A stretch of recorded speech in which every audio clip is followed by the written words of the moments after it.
Hi everyone.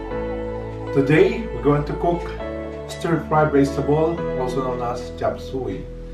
So ang mga ingredients na ating gagamitin ay ang mga susunod.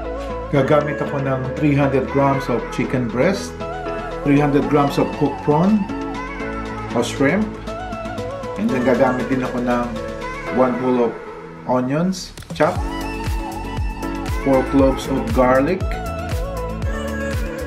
minced, and 1 stalk of spring onions, half of carrots chopped into circle with design, and then 1.5 of bell pepper or capsicum, yellow and red. I use yellow and red today. I chop it into square. 1 whole broccoli, I chop it into florets, and then 1/4 of cauliflower.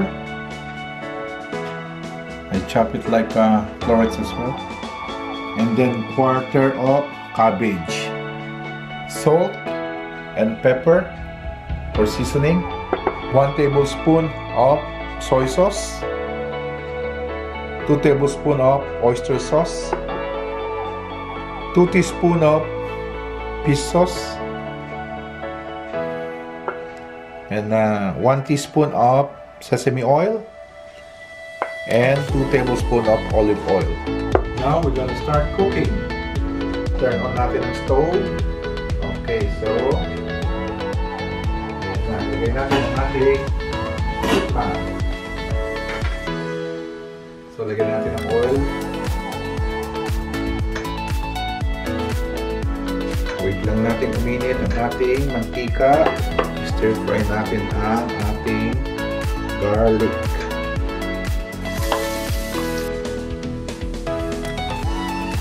Pag umamoy na, sunod natin ang onion.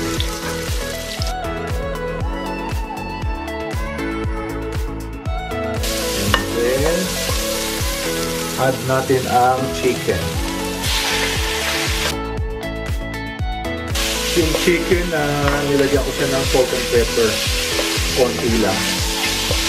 So, para may flavor na siya. Kung gagawin natin, takpan muna natin siya sandali kasi para maluto yung chicken. Maybe mga 5 minutes. So, yan. Check na natin ang ating chicken kung luto na. Yeah. So, luto na siya. Kasi puti na siya eh. So, gagawin natin, i-season natin siya ng soy sauce at ng oyster sauce. Konting pepper. Mamaya na yung salt ko kasi gumamit na tayo ng soy sauce. So ngayon, lagay natin ang pinakamatigas na vegetable, ang cauliflower, carrots,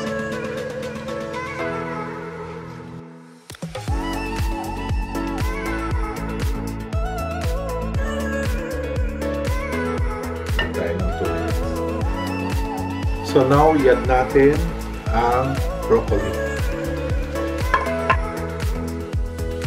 Ayan. Ganda ng kulay. Add natin ang ating bell pepper o capsicum, yellow and red.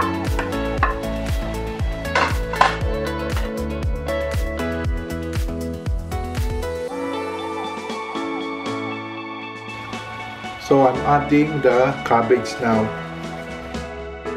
And the spring onions and the cooked prawn.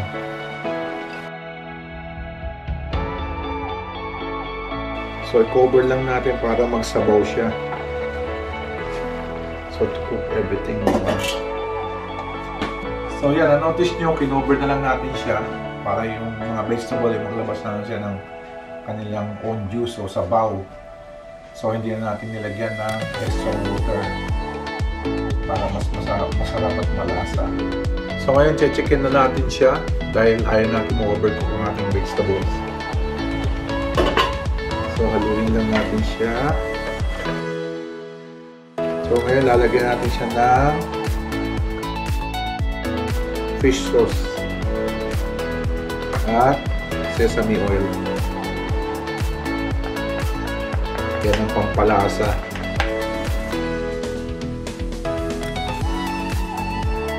Yan, malapit na siyang maluto. So yan, ayaw natin ma-overcook ang ating vegetables.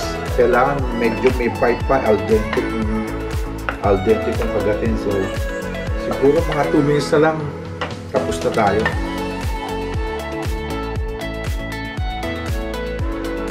This is all cooked, so chicken na natin. At tikiman portion na. And plating up.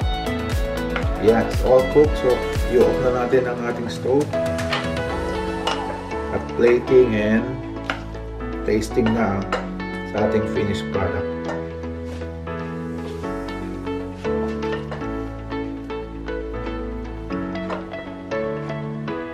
Tingnan mo, daming sabaw.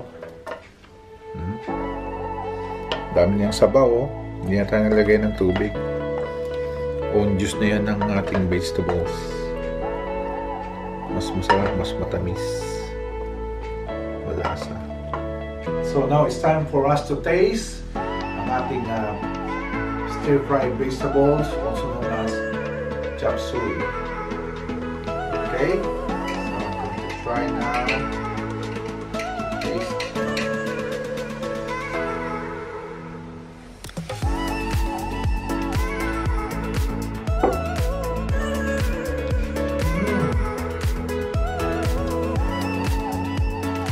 Crunchy. Nakalit ko yan.